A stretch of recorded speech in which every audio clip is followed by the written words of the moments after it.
Commissioner Rawalpindi Liaquat Ali Chatha ने अपने ओहदे से इस्तीफा दे दिया। इस्लामाबाद में न्यूज कॉन्फ्रेंस करते हुए उन्होंने कहा, मुझे निगरान हुकूमत ने इलेक्शन करवाने के लिए लगाया था, इलेक्शन ठीक नहीं करवा सका, इसलिए इस्तीफा देता हूं। रावलपिंडी से 13 लोगों को जितवाया गया, 70 हजार की लीड वालों को हरवाया गया। उन्होंने मजीद कहा, इनके मातहत ये काम नहीं करना चाह रहे थे, इनके साथ इलेक्शन कमिश्नर और दीगर को भी सजाएं दी जाएं। आपको हम खबर से आगाह कर रहे हैं, कमिश्नर रावलपिंडी लियाकत अली चट्ठा ने अपने ओहदे से इस्तीफा दे दिया। इस्लामाबाद में न्यूज कॉन्फ्रेंस करते हुए उन्होंने कहा, मुझे निगरान हुकूमत ने इलेक्शन करवाने के लिए लगाया था, इलेक्शन ठीक नहीं करवा सका, इसलिए इस्तीफा देता हूं। रावलपिंडी से 13 लोगों को जितवाया गया, 70 हजार की लीड वालों को हरवाया गया। उन्होंने मजीद कहा, इनके मातहत ये काम नहीं करना चाह रहे थे, इनके साथ इलेक्शन कमिश्नर और दीगर को भी सजाएं दी जाएं। आपको अहम खबर से आगाह कर रहे हैं, कमिश्नर रावलपिंडी लियाकत अली चट्ठा ने अपने ओहदे से इस्तीफा दे दिया है। इस्लामाबाद में न्यूज कॉन्फ्रेंस की है। उन्होंने कहा, मुझे निगरान हुकूमत ने इलेक्शन करवाने के लिए लगाया था, इलेक्शन ठीक नहीं करवा सका, इसलिए इस्तीफा देता हूं। रावलपिंडी से 13 लोगों को जितवाया गया, 70 हजार की लीड वालों को हरवाया गया। उन्होंने मजीद कहा, इनके मातहत ये काम नहीं करना चाह रहे थे, उनके साथ इलेक्शन कमिश्नर और दीगर को भी सजाएं दी जाएं। लियाकत अली चट्ठा ने अपने ओहदे से इस्तीफा दे दिया है। इस्लामाबाद में न्यूज कॉन्फ्रेंस करते हुए उन्होंने कहा, मुझे निगरान हुकूमत ने इलेक्शन करवाने के लिए लगाया था, इलेक्शन ठीक नहीं करवा सका, इसलिए इस्तीफा देता हूं।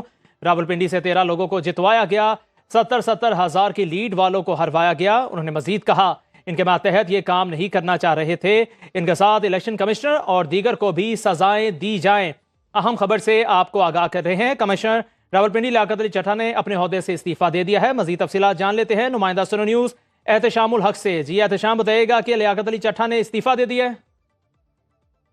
Commissioner Rawalpindi Liaquat Ali Chattha Rawalpindi cricket stadium में प्रेस कॉन्फ्रेंस कर रहे थे। जैसे ही वो वहां पर पहुंचे और उसी वक्त ही उन्होंने बताया कि और ये भी बताया कि पीसीएल मैचेस हो रहे हैं, लेकिन उसी वक्त ये बताया कि मुझे निगरान हुकूमत ने इलेक्शन करवाने के लिए लगवाया था, इलेक्शन ठीक नहीं करवा सका, इस्तीफा देता हूं। और उन्होंने मजीद कहा कि रावलपिंडी से 13 लोगों को जितवाया गया और 70 हजार की लीड लेने वालों को हरवाया गया। मेरे मातहत ये काम नहीं करना चाह रहे थे, मुझे रावलपिंडी के कचहरी चौक में सजाए मौत दी जाए, मैं ये चाहता हूँ। उनका मजीद कहना था कि आज मैंने अपनी खुदकुशी करने की कोशिश की, लेकिन मेरे ज़मीर जो है वो मलामत कर रहा था और मैंने कोशिश की कि मैं आवाम के सामने ये चीज़ रखूं कि मुझसे गलत काम करवाए जा रहे हैं। तो मैं तमाम तर ओहदों से इसी वक्त इस्तीफा देता हूं और जो जिन्होंने ये काम करवाया है उनके खिलाफ भी सजाएं जो है वो हुकूमत को चाहिए जो इस वक्त की, और साथ साथ जो सुप्रीम कोर्ट है उसके खिलाफ कार्रवाई जो है वो शुरू की जाए। और उन्होंने बताया कि आज जो है मैं तमाम तर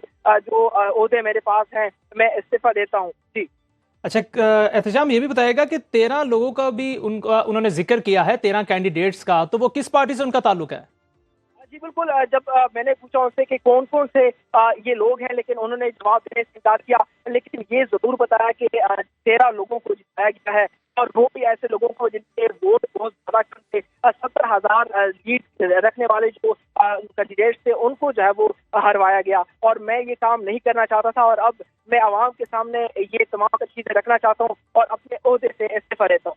जी अच्छा एहतशाम, ये भी बताइएगा कि निगरान हुकूमत का उन्होंने जिक्र किया, तो कौन फोर्स कर रहा था उनको ये करने के लिए? क्योंकि उन्होंने ये भी कहा है इलेक्शन कमिश्नर और दीगर को भी सजाएं दी जाएं।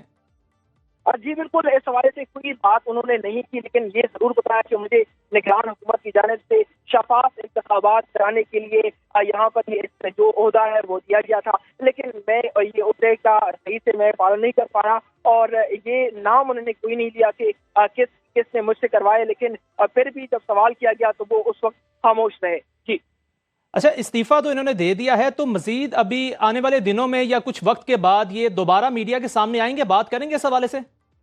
जी इस हवाले से उन्होंने कोई बात नहीं की, लेकिन जैसे ही वो अब कागज से बाहर निकले तो उनने मीडिया के जो नुमाइंदगान है उनसे सवाल किए, लेकिन इस हवाले से उन्होंने कोई बात नहीं की कि आने वाला जो प्रोसीजर है वो क्या होगा, लेकिन जरूर उसने ये किया कि मेरे खिलाफ जो है वो सजा की जाए और मुझे भी सजा दी जाए। जी अच्छा एहतशाम, ये बताइएगा कि अभी तक जिन पर उनका इल्जाम इन्होंने लगाया है उनका कोई मौकिफ सामने आया है? इलेक्शन कमिश्नर की भी उन्होंने बात की है इस पर? जी बिल्कुल, इस वक्त उन्होंने बड़े बड़े इल्जाम लगाए और हमने भी उनसे यही पूछा कि आप ऑलरेडी ये बता रहे हैं क्या बात है और क्या आपके पास कोई एविडेंस है इस हवाले से, लेकिन ये सवाल पे जवाब उन्होंने नहीं दिया और उन्होंने ये बात फिर से दोहराई कि मैं अपने ओहदे से इस्तीफा दे रही हूँ।